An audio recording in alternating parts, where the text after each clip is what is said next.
Shalom, Kol Holo Yahweh Ba'ashem Yahusha Ba'ashem Rakar Chodash. The months of the apostles, the months of the elders, the great millstone, Ruel tells the truth. Much respect to you brothers out there is preaching his word in truth and sincerity. The waterfall comes of earth. Tabernacle David, hopefully electing the sparkle bird, one say shalom. This is like a somewhat redo of my last lesson that got messed up. One of my last lessons that got messed up that didn't have no audio all of a suddenly. But anyways, some of these scriptures that stood out that I pretty much got for the lesson, I'm gonna bring out that really stood out. I was reading about a lot, right? And it speaks about, looking forward, right? Keeping your eyes on the mountain, looking forward. Do not look back.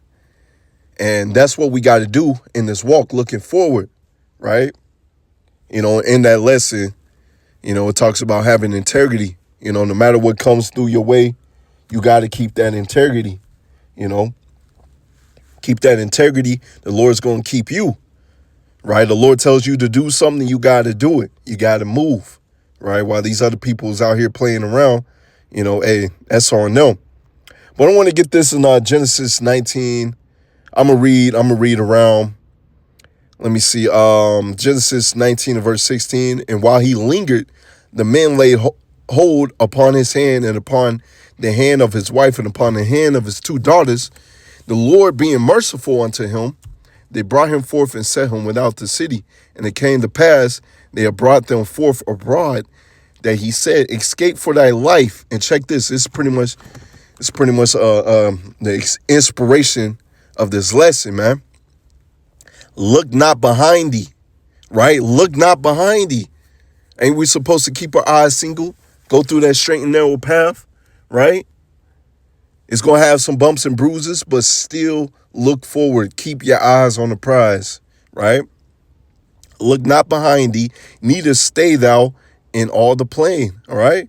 Don't be trying to, make it here in Babylon the Great. Make a name for yourself here in Babylon the Great, right?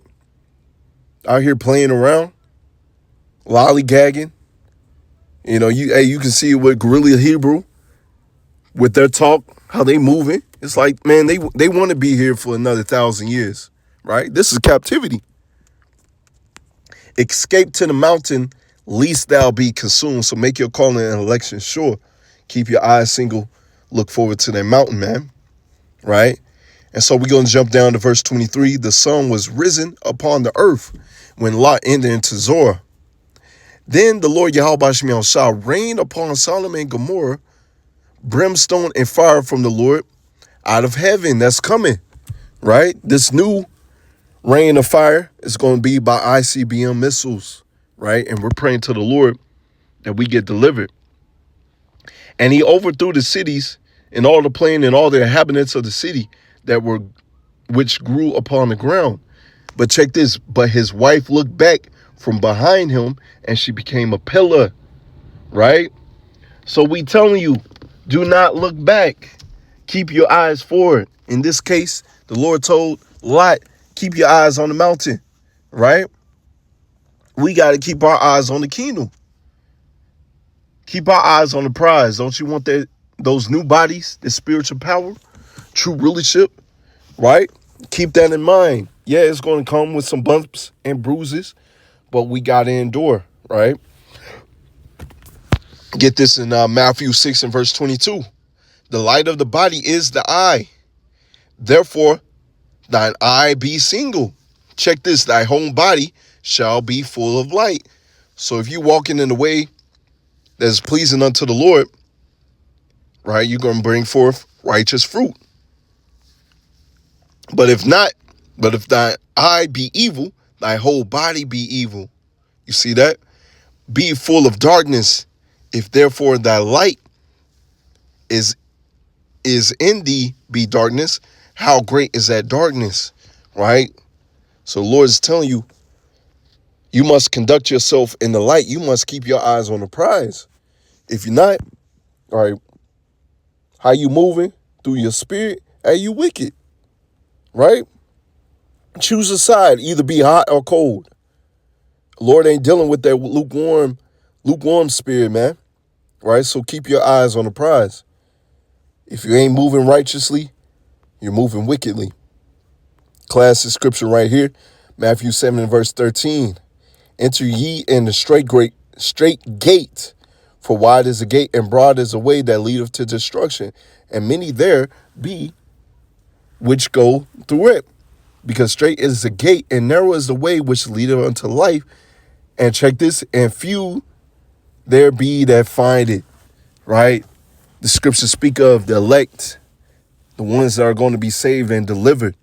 The first fruits of the kingdom is going to be like a drop out of a bucket. Right? Now we know where our people is as the sands of the seas. So a lot of them is going to be delivered, but more is going to be destroyed.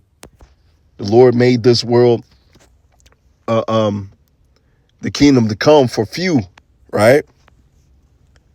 The rest of them is going to be nutsack babies with their heads down, right? In verse 15, beware of false prophets which come to you in sheep clothing, but inwardly they are ravaging wolves, with this thing with Al-Azhar, being exposed. Hey, we telling you people, watch the spirit. This thing with Al-Azhar, right, is something that you should fear the Lord. As I did in one of my lessons after this, Salakia before this, humble yourself down, right? Let the Lord exalt you. Do not exalt yourself. Let the Lord exalt you. Because in due time, you're going to be exalted if you continue in this walk, right? You might exalt yourself and the Lord may have you to have that 2 minutes of fame, but everything eventually is going to come crashing down. You're going to be an example unto the people on how not to move, right? Let's see. Ye shall know them by their fruits. Do men gather grapes and thorns and figs and thistles? Even so, every good tree bringeth forth good fruit, but a corrupt tree bringeth forth evil fruit. And we're seeing the distinction on how the men of these other camps move, how some of the men, I should say, because there may be some of the elect amongst Sakari. We're seeing how some of the men of Sakari is moving, preaching outside and doing their lessons with a hat on. What else? Saying that Paul's letters is not the word of Yahweh Bashim Shah, conducting themselves as niggas, man. But you see the men of the great millstone and those that follow the same likewise doctrine, right? They are not conducting themselves as niggas. They're doing their lessons, doing their sit downs, going out there in the highways and byways and doing their best to make their calling and election sure, right? Even so, every good tree bringeth forth good fruit, but corrupt tree bringeth forth evil fruit. A good tree cannot bring forth evil fruit, neither can a corrupt tree bring forth good fruit. You see, so there's a distinction. And the Lord made you the elect, right? Yahweh Ratazah, you're going to bring forth good fruit, right? Every tree that bringeth forth not good fruit is hewn down, right? You're not looking forward, right? You're not keeping your eyes single. You're out here trying to make it in Babylon the Great, out here trying to make a name for yourself, right? You're not being humble. You're not being meek. You're bringing forth evil fruit. You can see how the men are moving. Matter of fact, another thing that came to pass. Now, I remember doing the rap videos. What else? At camp with the guns, right? Shirt with fringes. You could just see these dudes, they off, man. So check this. Every tree that bringeth forth not good fruit is hewn down. It's like you. And cast into the fire. So we doing these lessons to warn you of what's to come if you're not continuing in this walk. Wherefore by the fruits ye shall know them, right? But yeah, that's pretty much the premise. Let me see if I get some more. It was another thing. All right, you can even read about Job, because had I got earlier in my other lesson, I went into integrity, Definition of integrity: being honest, sincere, keeping promises, taking responsibility for actions, standing up for ideas and opinions. In this case, we're standing up boldly for the name of Yahweh Bashem Yahushua, right? Because as you read in the book of Job, matter of fact, I'm going to get it right here. Job 2 and verse 4, Satan answered the Lord and said, skin for skin, yea, all the men have will he give for his life. Put forth thine hand now and touch his bone and flesh, and he will curse thee to thy face. All right, so the Lord is pretty much doing the bet with Satan. All right, hey, that's my servant. No matter what you do to him, just don't kill him. No matter what you do unto him, he's not going to curse my name. Right? So check this. And the Lord said unto Satan, behold, he is thine hand, but save his life. So don't kill him. All right, do what you must, but don't kill him. So went Satan forth from the presence of the Lord and smote Job with sore boils from the sole of his feet unto his crown. And he took up his potsherd and scraped himself withal and sat down among the ashes. And check this. Then said his wife unto him, dost thou still retain integrity? Curse God and die. Right? So in one of my lessons I did, some of your family members and friends are going to turn up against you. Expect these things to come.